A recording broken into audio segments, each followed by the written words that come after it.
9व्या स्थानावर होते आणि सिलेक्शन 8 उमेदवारांचे झाले होते.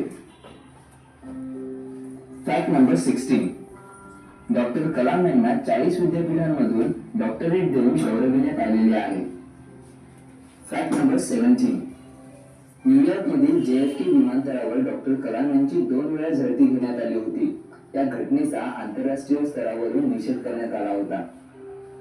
Fact number 18. डॉक्टर कलाम यांचा 26 मेचा स्वित्झर्लंडचा दौरा हा देशातील विज्ञान दिन म्हणून साजरा केला जातो. ही घोषणा त्यांच्या निधनानंतर स्विस सरकारने त्यांच्या सन्मानार्थ केली होती. Fact number 19. डॉक्टर कलाम हे सर्व तरुणांचे प्रेरणास्थान होते आणि आताही आहेत. त्यांना 2 वेळा 2003 आणि 2006 मध्ये MTV यूथ आयकॉन या पुरस्काराने सन्मानित करण्यात आले होते. Fact number 20. एकदा डॉक्टर कलाम यांनी याहूवर प्रश्न विचारला होता, what should we do to free our planet from terrorism? आपण जगाला आतंकवादापासून मुक्त करण्यासाठी काय करायला हवे? तर याच्या उत्तरामध्ये त्यांना 30,000 रिस्पॉन्सेस आले होते. Fact number 21.